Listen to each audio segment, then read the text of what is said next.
A'udzubillahiminasyaitonirrajim. Bismillahirrahmanirrahim. Selamat pagi dan sore. Pertemuan 14 ini materi untuk dasar-dasar PR kelas pagi dan kelas sore, yaitu pertemuan terakhir terkait dengan sponsorship. Sebelum kita kuliah, seperti biasa kita baca doa-doa Al-Fatihah dalam hati masing-masing. Al-Fatihah.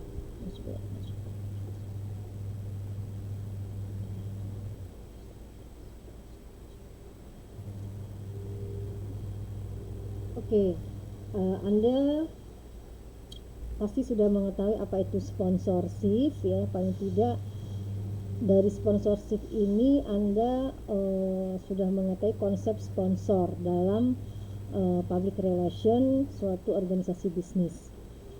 Ada beberapa definisi yang harus diketahui. Yang pertama, sponsorship itu adalah pembelian hak untuk mengasosiasikan nama sponsor, produk atau servis dengan servis produk atau aktivitas organisasi yang disponsori dengan timbal balik manfaat komersial yang sesuai dengan negosiasi. Yang kedua, definisi sponsorship adalah investasi dalam olahraga, seni, sebuah event komunitas, individual, tempat penyiaran, institusi atau program yang menghasilkan timbal balik komersial untuk sponsor. Pengertian yang ketiga, hubungan antara sponsor dan properti, yaitu sponsor membayar uang atau dengan cara in-kind untuk mendapatkan timbal balik akses ke dalam potensial komersial yang dapat dieksploitasi yang terasosiasi dengan properti tersebut.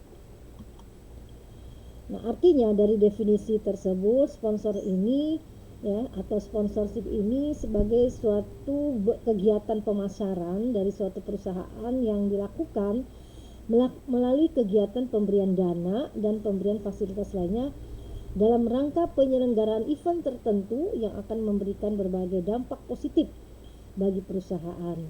Di antaranya semakin meningkatnya citra perusahaan dari suatu organisasi bisnis maupun instansi pemerintahan. Intisnya keterlibatan emosional dari perusahaan dengan pelanggan dan dikenalnya produk yang dihasilkan oleh perusahaan tersebut. Nah, ada beberapa tujuan sponsorship yang berkenaan dengan tujuan humas. Pertama, menciptakan atau mempertahankan citra perusahaan. Yang kedua, membangun citra perusahaan, memperkenalkan identitas perusahaan, kemudian mengakrabkan nama perusahaan, menonjolkan keramah tamahan, kemudian merangsang minat para wartawan, jurnalis untuk datang meliput dari kegiatan atau event yang diselenggarakan oleh organisasi bisnis perusahaan. Sedangkan bentuk dari sponsorship itu ada acara olahraga. Nah, misalnya dari nilai sponsor yang diberikan pada acara olahraga ini sangat besar. Kegiatan di bidang olahraga ini sangat besar dalam menerima sponsorship. Ya, melalui event olahraga, perusahaan memperoleh peluang untuk menguji dan memodifikasi produk-produk mereka di pasar. Bentuk yang kedua, sponsorship acara kebudayaan, mencakup acara seni dan pameran budaya saat ini. Fenomena yang sedang terjadi misalnya semakin banyaknya perusahaan yang mensponsori pertunjukan konser musik, begitu ya. Kemudian konser dari suatu acara misalnya konser individu maupun konser musik individu ya. Nah, itu biasa juga ada tunggal namanya dan pertunjukan musik pada umumnya. Nah, kemudian penerbitan dan publikasi. Nah, penerbit peta, buku harian, buku pertunjukan, buku-buku atau dokumen laporan tahunan dan berbagai naskah lainnya yang sering menjadi lahan sponsor. Jadi biasanya ada pameran buku ya. Nah, itu dipertunjukkan untuk umum. Nah, di situ bisa masuk dari perusahaan yang mendanai ya dari pameran buku ini, yaitu itu suatu menjadi lahan sponsorship. Kemudian eksibisi dan pameran. Acara-acara pameran baik yang diselenggarakan instansi pemerintah maupun lembaga swasta sering mendapat sponsor, termasuk dari pers atau perusahaan penerbitan.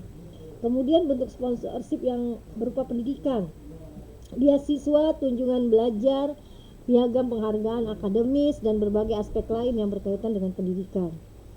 Kemudian acara-acara dalam bentuk amal itu misalnya suatu acara amal, nama lembaga atau nama-nama perseorangan termasuk perusahaan yang memberikan dana atau sponsor selalu disebutkan secara terbuka. Acara penghargaan profesional itu juga salah satu bentuk sponsorship, seperti pemberian hadiah atau tanda penghargaan kepada para profesional, mulai dari jurnalis, fotografer, sampai dengan arsitek dan lain-lain. Biasanya ada perusahaan yang bertindak sebagai sponsor tunggal dalam acara ini. Yang kedelapan, acara-acara lokal.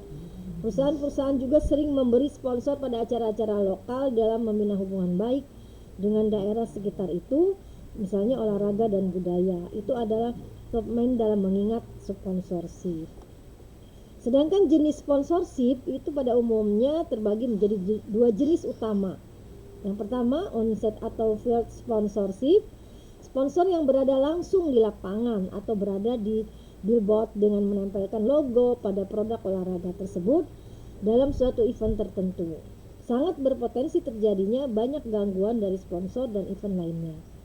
Kemudian television broadcast sponsorship. Sponsor di sini dengan mengasosiasikan nama mereka dengan suatu TV program atau dengan promosi TV. Biasanya suatu perusahaan mensponsori acara TV dengan membuat suatu program untuk perusahaan yang sponsori acara tersebut hanya dengan melibatkan pihak sponsorship dalam acara tersebut. Nah, biasanya TV broadcast sponsor ini lebih pengaruh daripada sponsor event.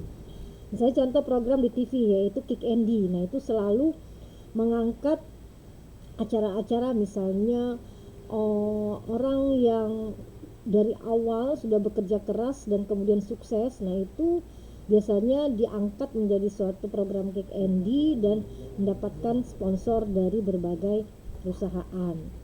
Oke. Nah, art sponsorship mengacu pada ini sponsorship menurut Egan ya, mengacu pada hubungan antara organisasi dan afiliasi artistik. Nah, perusahaan akan mensponsori musisi, seniman, festival, pameran, dan lembaga budaya. Jadi ini kaitannya dengan musisi, seniman.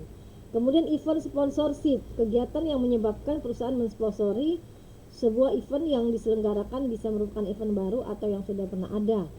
Perusahaan tertarik pada event sponsorship karena mudah diingat dan dapat memotivasi konsumen. Kemudian jenis sponsorship yang lainnya, cost related sponsorship, sponsor yang dilakukan pada acara sosial yang dapat mengembangkan sikap positif terhadap organisasi atau perusahaan dalam mendukung tujuan yang baik. Yang keempat, sport sponsorship. Kegiatan sponsorship jenis ini seperti perusahaan organisasi mensponsori acara olahraga ya, misalnya golf, tenis, olahraga ekstrim, ya, atletik. Perusahaan yang menggunakan jenis ini memiliki niat untuk mengasosiasikan produknya dengan atribut acara olahraga, meskipun biayanya tinggi dan memiliki daya jangkau dan liputan media yang luas dan masif. Oke, terima kasih. Demikian materi sponsorship dari pertemuan kita untuk kelas pagi dan kelas sore ya, yaitu pertemuan ke-14 sebelum nanti menjelang UAS dan sudah diberikan tugas untuk tugas pendamping UAS maupun tugas UAS sebelumnya. Dengan ucapan selamat ujian, semoga lancar dan dimudahkan, tentunya dapat nilai yang baik. Assalamualaikum warahmatullahi wabarakatuh.